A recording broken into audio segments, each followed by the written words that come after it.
Gospodi, Trojičeskoje javisja poklonjenije.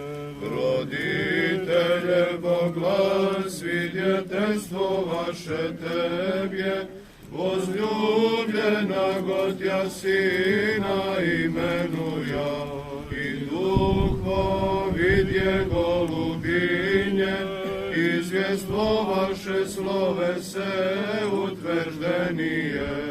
Являйся, Христе Боже, и мир просвещай, и слава Тебе. Во Иордане крещающуся Тебе, Господи, Троическое явися поклонение. Родителе Богослови, дєтество ваше Тебе, возлюблена Готя Сина именуя, и Духовидje голубинje, извествоваше словесе утверждение. Являйся, Христе Боже, и мир просвещай, слава Тебе. Во Иордане крещающуся Тебе, Господи, Троическое явися поклонение. Родителе Богослови, дєтество ваше Тебе, возлюблена Готя Сина именуя, Духовидje голубинje, воистину се яви, дєтество ваше словесе, воистину се яви, являйся, Христе Боже, и мир просвещай. воистину се яви.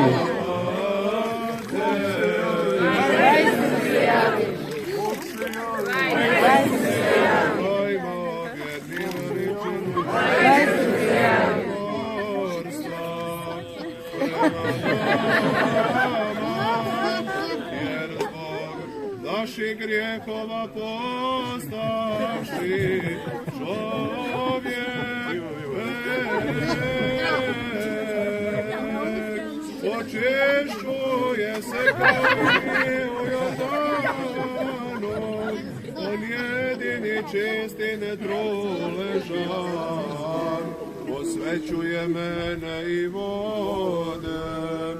Сатиручи главе змія у воді, стоga, braćo, захватимо воду саве сене,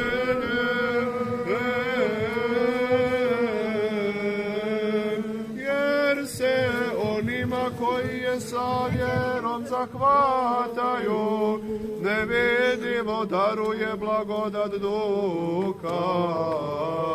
Od Hrista Boga i spasa duša naših. Bog se javi. Koliko je ovaj pozdrav, braćo i sestre, veliki i donosi veliku radost djeci Božjoj, narodu Božjem, crkvi Božjoj, crkvi apostolskoj. Toliko je on strašan neprijateljima Božjim, neprijateljima crkve, neprijateljima i krvnicima Božijeg naroda. Možete zamisliti kako je teško, kako je mučno svima onima koji su neprijatelji crkve,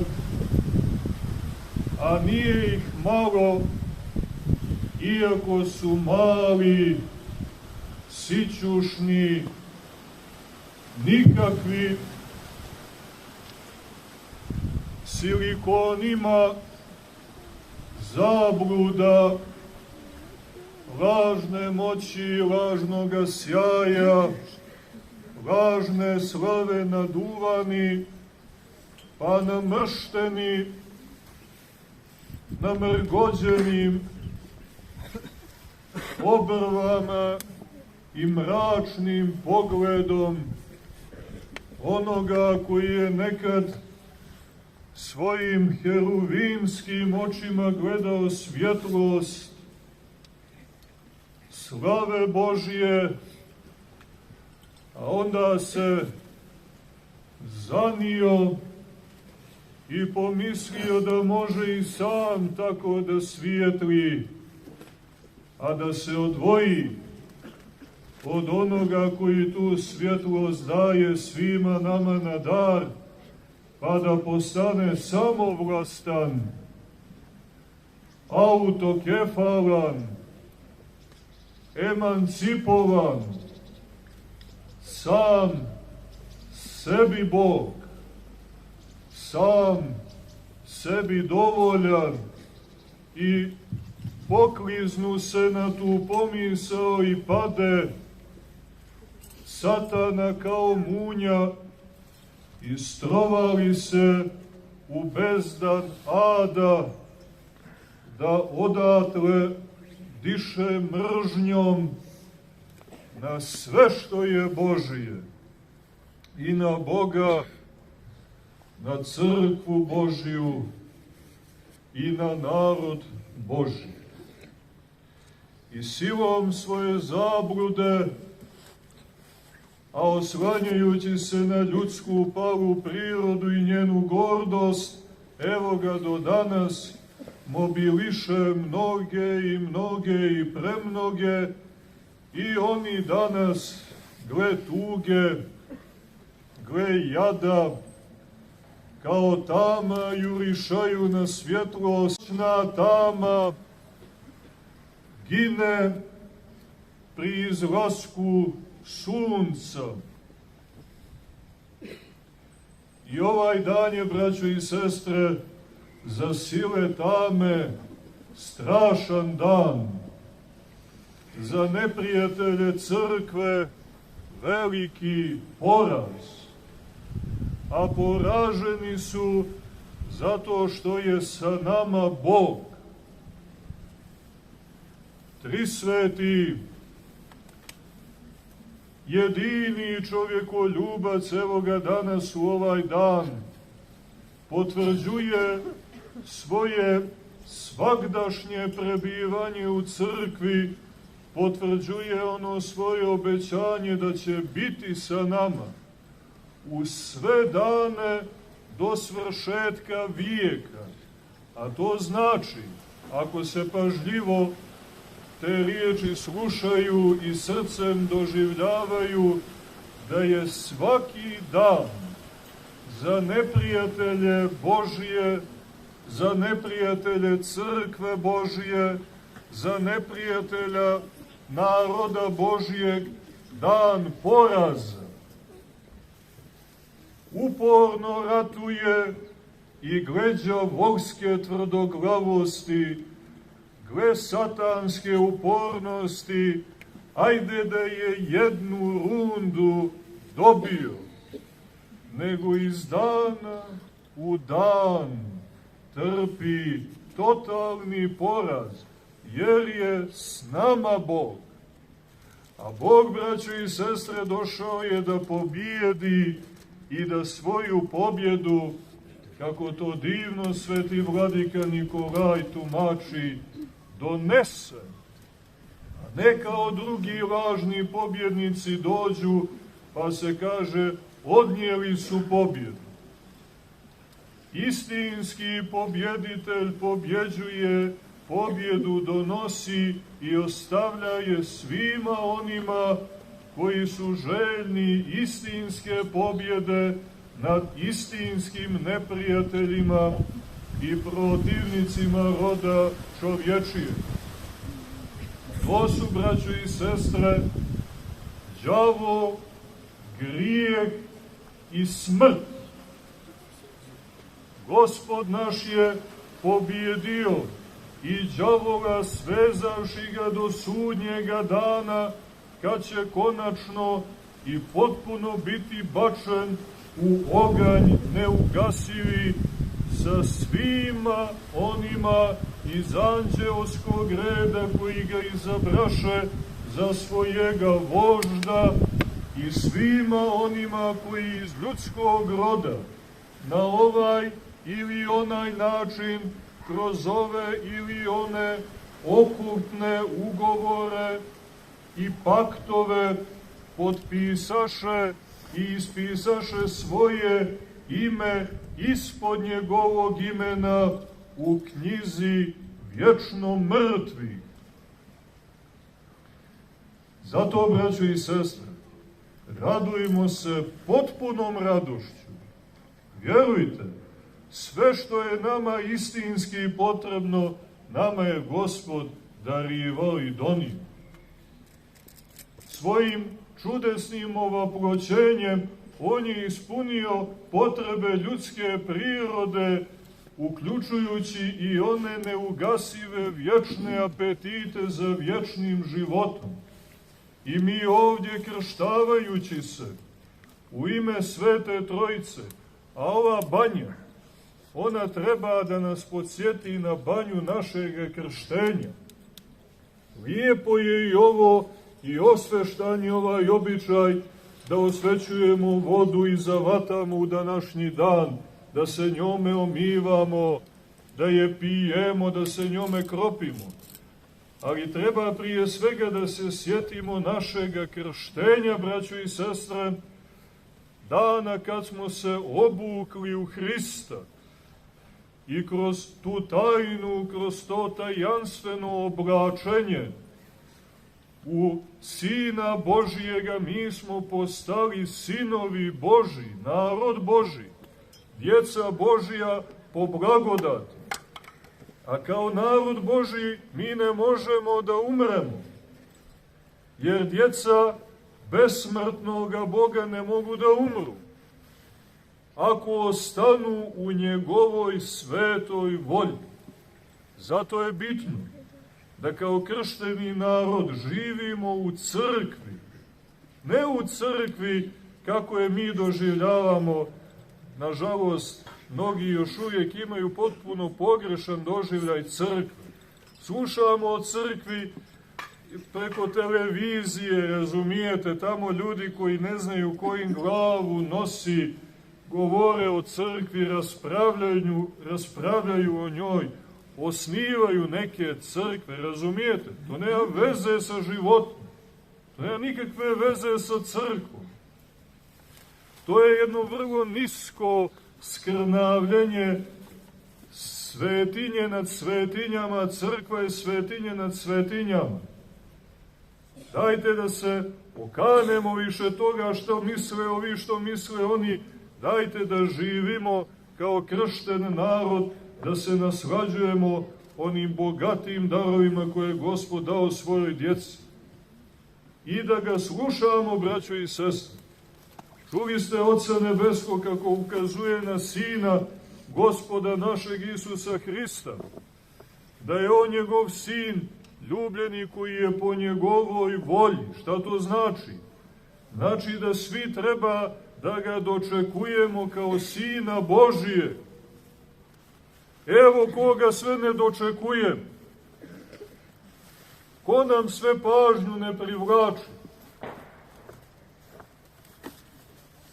Svijet se trudi na neke magijske načine da nam privuče pažnju, pa se klanjamo tim lažnim vrijednostima, lažnim imenima, lažnim veličinama kao idolima. Jesu li to političari, glumci, milijarderi, milioneri, bosovi, magovi, naučnici, filosofi, pisci, reditelji? Aj, majčin sine, nabroj i iščitaj svu tu listu tog novog, modernog panteona. Koliko tu bogova ima? Uključujući i ono naše malo božanstvo, našeg skromnog a opet velikog ja. Dajte, braćo i sestre, u ovaj dan bogojavljenja da dočekamo Sina Božije. Evo nam ga Otac šalje, kućemo veći blagoslov posjeti. Evo smo se njega odrekli mnogi i sad rovarimo po zemlji, tražimo zlato, drago kamenje, nema gasa, malo je nafte, benzina sve manje, električne energije sve manje, zdravih organa sve manje, i onda počinjemo da jurišamo jedni na druge, da ratujemo kada leba nema, kada vazduha nema, kao da života nema, kao da Boga nema. Pa očekujemo, eto, više inteligencije, nekakvih vanzemaljskih civilizacija da dođu pa da nam pomogu. To je bruka, braćo i sestre, i sramota. To je jedan debilizam, masovni.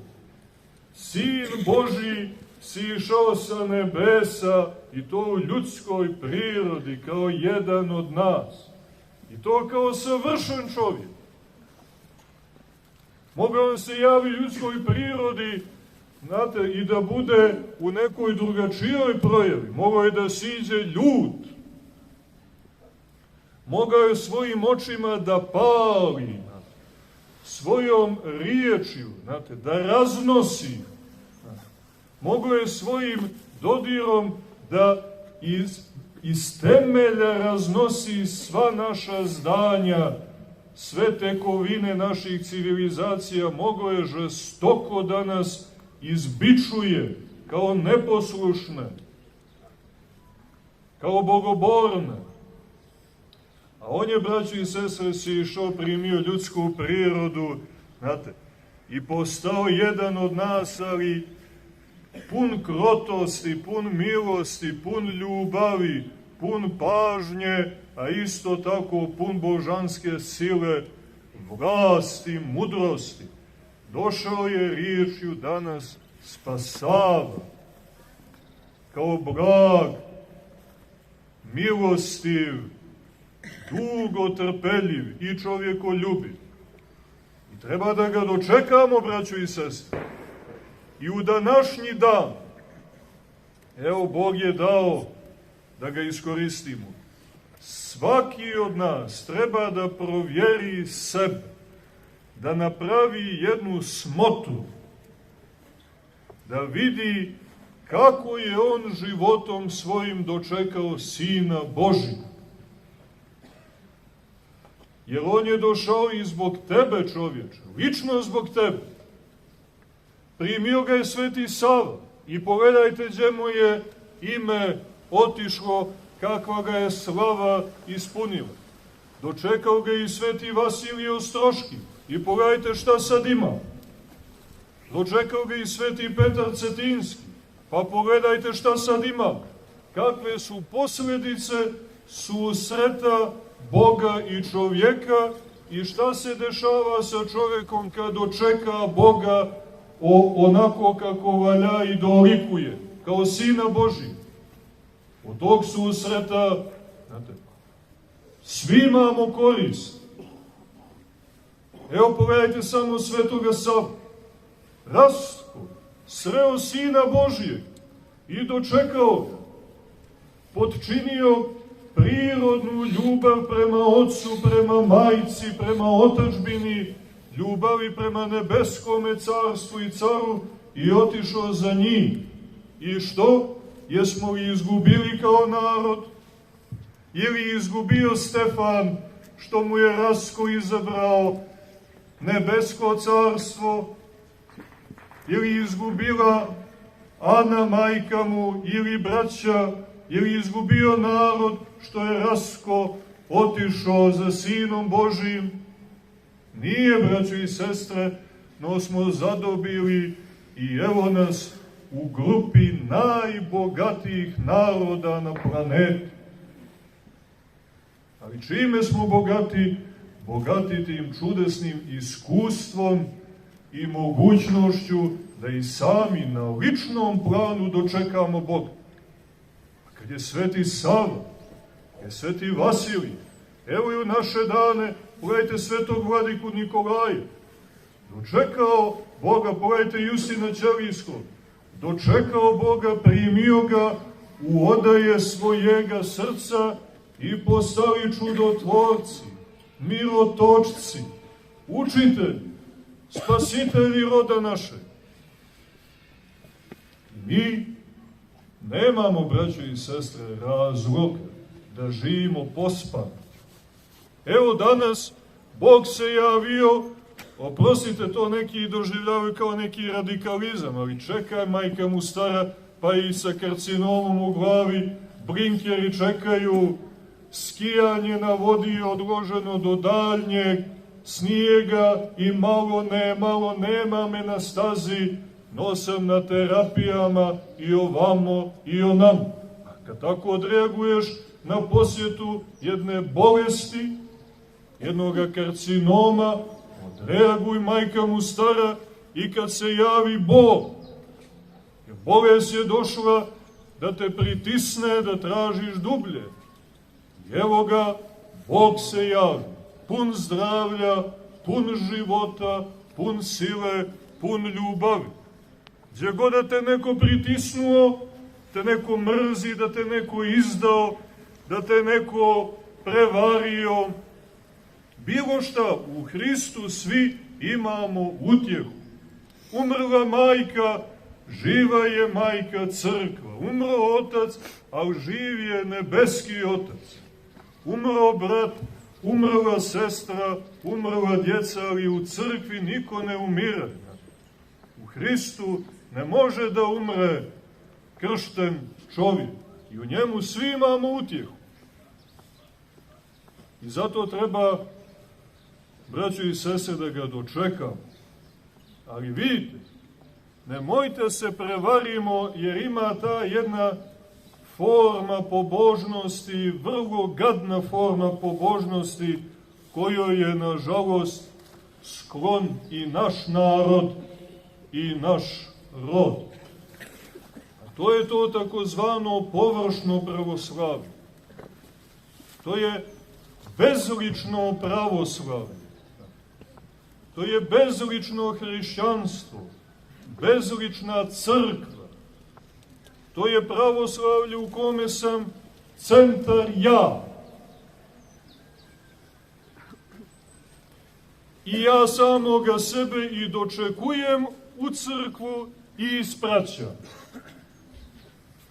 Oprostite, a to nema veze s pravoslavljem koliko li ti sa onim dresom koji nosiš, a kojim se samo zanosiš. Jer provjerimo, braćo i sestre, jesmo li mi dočekali Sina Božijeg onako kako dolikuje. Jer, ukoliko ga ne budemo dočekali, a to ćemo da provjeravamo sa crkvom, ne sami sa sobom, znate, ono privatno pravoslavlje, pa meni je ovoliko dovoljno kao da kupuješ orahe ili mljeveno meso,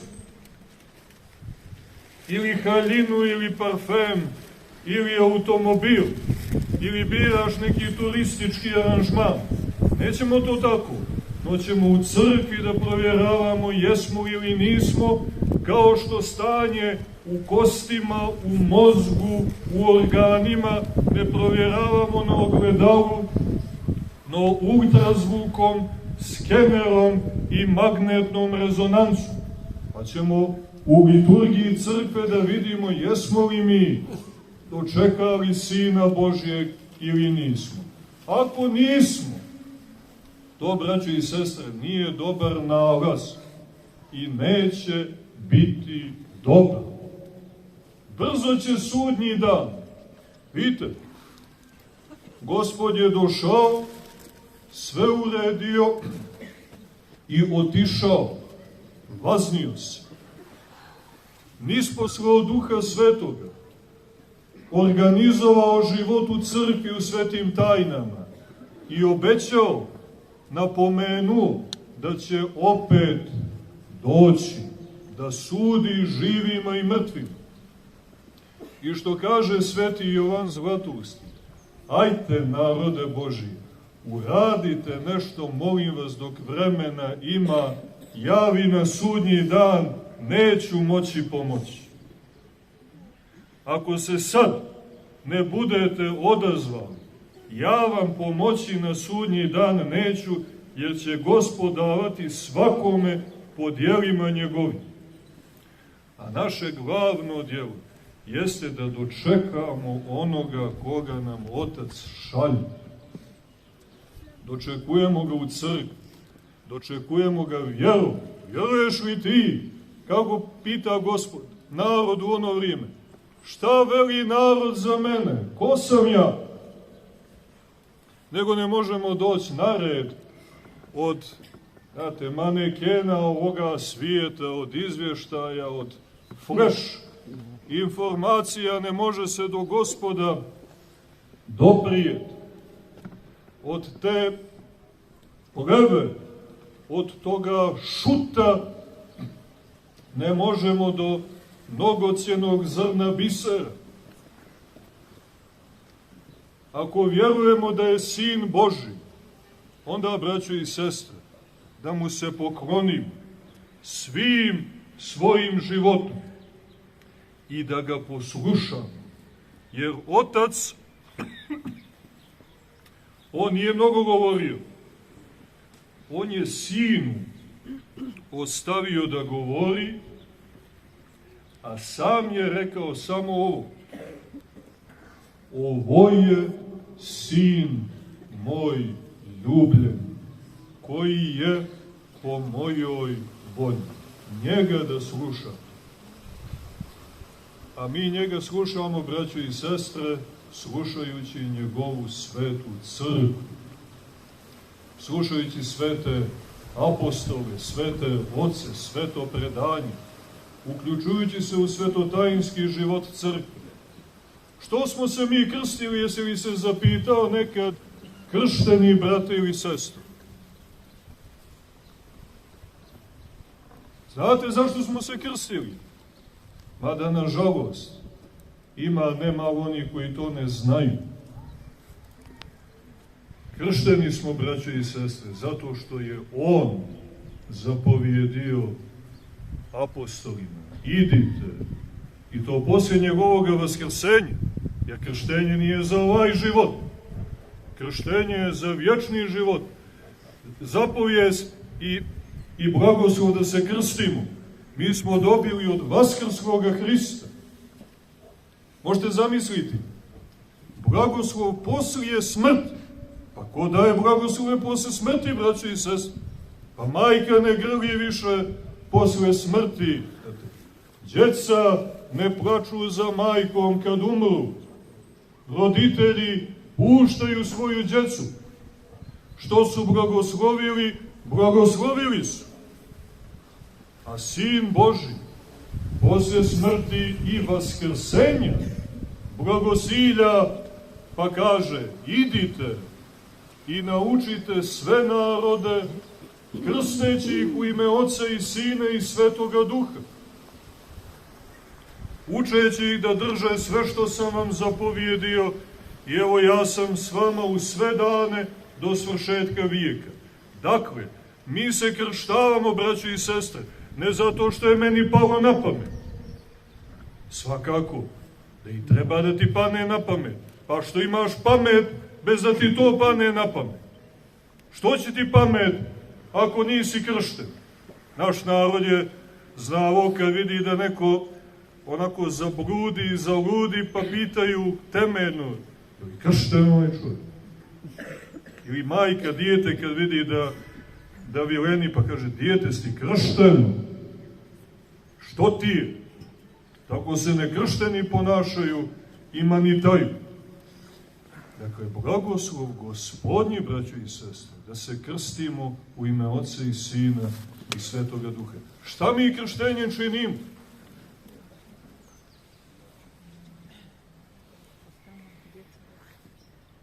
Da, ali projavljujemo poslušnost. Otkud mi znamo da treba se krstiti? Pa dobijamo... Pa zato što je Otac rekao njega da slušate. A on kaže,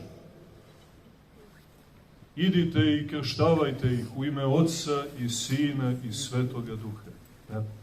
Zašto se, braće i sestre, mi pričašćujemo? Otkud sad nama taj običaj? Uzmite, jedite, ovo je tijelo moje. Pijte iz nje svi, ovo je krv moja. Pa mi nagrnemo u hram kad je vrijeme određeno, je tako? I pričašćujemo se. Zašto? Zato što je on blagoslovio i mi ga poslušamo. Jer Otac je rekao da njega slušamo. I sve drugo što nam je u Evanđelju ostavio kao svoju volju, a njegova volja je jednaka volji Boga Otca. A sila, volja i energija Duha Svetoga su u potpunoj saglasnosti sa voljom Oca i Sina. I onda Duh Sveti nema nikakvu smetnju kad treba da nadahne poslušnog. Duh Sveti kad te nadahne, onda ti je život nadahnut svetinjom, mudrošću, nebesima, ljubavlju prema Sinu i Otcu i prema crkvi svetoj. Neka bi dao Gospod, braći i sestre, da ovaj dan bogojavljenja, ako već nismo, da prihvatimo Sina Božija, puštimo druge na miru, projavimo čojstvo tako što ćemo ostaviti sve druge na miru. Niko nama više ne treba, braćo i sestre. Gospod je sa nama, a mi u njemu i kroz njega da ostvarimo tu punoću zajednice na koju nas crkva poziva i sve će biti dobro. Ne može ništa da ti nedostaje ni u vječnosti, a kamoli u 10 minuta ili 10 godina vremenoga života. Što si se tako stisnuo? Što si se prepao? Što tako živiš? Što tako drhćeš? Što si to glavu spuštio? Što si roletne spuštio? Što ti? Jedino ako si neposlušan. A da nisi ti neposlušan sad. I onda najbrzi test poslušnosti, a ti si mračo neposlušan. A ti ništa ne slušaš. Si kršten? Jesi. Kad? Ima 20 godina. Vjeruješ li i u šta? A vjerujem, ima nešto. Drago majici, stop. A gdje je to nešto? To kutija cigara, to pepeljara koja nije pražnjena mjesecima, to frižider koji ne otvaraš i ne zatvaraš jer nema ništa u njemu, hraniš se informacionom tehnologijom. Moj tako, jada ne bio, nego ustani, umij se ovom bogojavljanskom vodicom. Vrati se majici crkvi, projavi pokajanje bludnoga sina, uzmi blagoslov Božji i jedi i pij sa ove trpeze. Budi ono što si pozvan da budeš, budi sin Božji. Zbog toga je Sin Božji sišao i primio ljudsku prirodu i osnovao crkvu, da bi se i ti kroz nju usinovio nebesima. Ajmo, braći i sestre, tako i nikako drugačije, a neprijateljima, onim zadrtim, onim nepopravljivim demonima, evo poručujemo, da prihvate poraz kao činjenicu i kao nepromjenljivi fakt i dogmat njihovog življenja još u vremenu i nek se pripremaju za vrlo visoke neugasive temperature vječnoga ognja, a onima koji su zabluđali, njihovim dejstvom obmanuti, da dok ima vremena da se pokaju, da se vrate Bogu, da se krste ako nisu, a ako su kršteni, da se omiju pokajanjem i da se ukrijepe i ožive i obože u tajni pričašća, u tajni sjedinjenja sa javljenim Bogom. Bog se javi! Vai se javi!